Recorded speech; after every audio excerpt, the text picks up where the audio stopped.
जय माताजी मित्रों, मारी चेनल ममतानी रसोई में तमारुं स्वागत है। मित्रों, अत्यारे आपणे मलाईमांथी घी बनावीशुं, ते पण फक्त 10 ज मिनिटनी अंदर आपणुं घी बनीने तैयार थाय छे। तो अत्यारे शियाळानो टाइम होवाथी आपणे घी बनाववामां खूब ज मेहनत पड़ती होय छे। तो अत्यारे आपणे पहेला तो घी बनाववा माटे मैं मलाई लीधी छे। तो 10 दिवसनी मलाई लीधी छे, जेने मैं फ्रीजमां स्टोर करीने राखेली। तो अत्यारे मैं गायना दूधमांथी निकाळेली आ मलाई लीधी छे। तो हवे आपणे पहेला तो गैसने चालू करीशुं અને આ મલાઈને સારી રીતે પીગળવા દઈશું। તો અત્યારે આપણે શિયાળાના સમયમાં જ્યારે ઘી બનાવતા હોઈએ ત્યારે બ્લેન્ડર મિક્સરથી તેને વલોવતા હોઈએ છીએ। તો અત્યારે તે વાસણ બધા વધારે બગડતા હોય છે અને શિયાળામાં વાસણ ચિકાસવાળા ધોવામાં ઘણો સમય જતો હોય છે। તો અત્યારે આપણે બિલકુલ કોઈ પણ વાસણ વધારે બગડે નહીં, એક જ વાસણમાં ઘી તૈયાર થઈ જાય અને ફક્ત 10 જ મિનિટમાં તૈયાર થઈ જાય તે રીતે ઘી તૈયાર કરીશું। तो अत्यारे मैं गायना दूधनी जे मलाई होय ते लीधी छे। तो गायना दूध में खूब सारा एवा विटामिन होय छे। तो आपणे आ जे घी बनशे तेनी साथे साथे घीमांथी जे कीटुं निकळशे ते मावो बनशे, जे आपणे कोईपण मिठाईमां उपयोगमां लई शकीए छीए। तो आ रीते तमे जोई शको छो, फक्त 30 सेकंडनी अंदर तो आपणी आ मलाई सारी रीते पीगળી गई छे। हवे तेने आपणे सतत आ रीते फूल गैस राखी अने हलावता रहीशुं। हलाववानुं आपणे छोड़वानुं नथी, आ रीते सतत हलाववानुं छे, जेथी मलाई नीचे ચોટે नहीं अने दाझे नहीं। अने आपणे जे घी बनावीशुं ते एकदम ચોખ્ખું दाणेदार घी तैयार थशे अने मावो पण सारो एवो सरस तैयार थशे।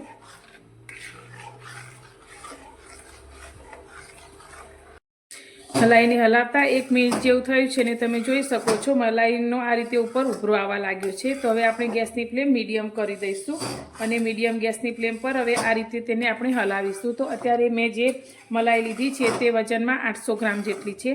तो 800 ग्राम मलाईमांथी आ रीते घी बनाववाथी केटलुं घी निकळे छे ते हुं तमने आगळ बतावीश।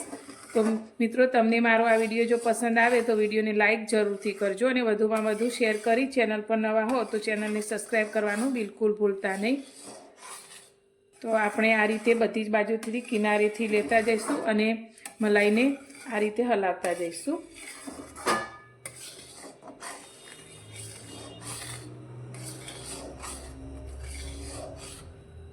मलाईने गरम करता लगभग आपणे 6 થી 7 मिनिट जेटलो समय थयो छे अने तमे जोई शको छो धीरे धीरे मलाईमांथी घी छूटुं पड़वा लाग्युं छे। तो आ जे पीळाश पड़तुं देखाय छे ते आपणुं घी छूटुं पड़वा लाग्युं छे। तो अत्यारे आपणे गायना दूधमांथी मलाई लीधी छे।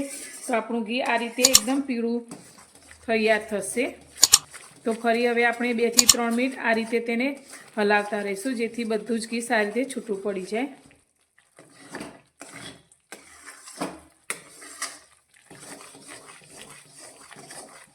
फरी आपणे 2 मिनिट जेवुं हलाव्युं अने तमे जोई शको छो एकदम सरस एवुं आपणुं घी छूटुं पड़ी गयुं अने तेमांथी आ रीते दाणादार एवो मावो पण तैयार थयो छे।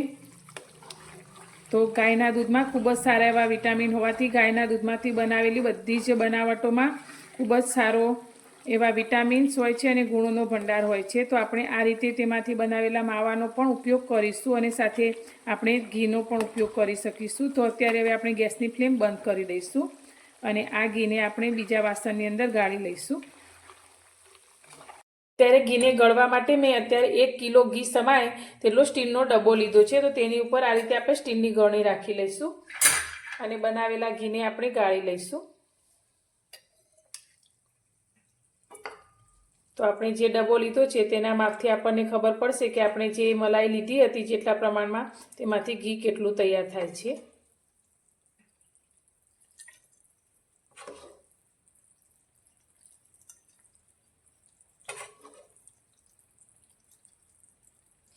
आ रीते मैं बधुं ज घी गળી लीधुं छे। तमे जोई शको छो एकदम सरस एवुं आपणुं घी तैयार थयुं छे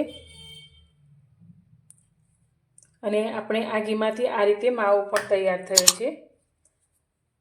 तो आपणे जे डब्बो लीधो हतो ते मैं तमने कह्युं हतुं के 1 किलोनो आपणे डब्बो लीधो हतो। अत्यारे અડધા ઉપર થોડો ડબ્બો આપણું ઘી થયું છે. એટલે અત્યારે આપણું આ ઘી લગભગ 600 ગ્રામ જેટલું તૈયાર થયું હશે, 550-600 ગ્રામ જેટલું. અને સાથે તેમાંથી આપણે આ રીતે માવો તૈયાર કર્યો છે. તો આમાં પણ હજુ થોડું ઘીનું પ્રમાણ છે. તો આપણે આ માવાનો ઉપયોગ અત્યારે ગાજરનો હલવો, દૂધીનો હલવો કે કોપરા પાક જેવી મીઠાઈમાં કરી શકીએ છીએ.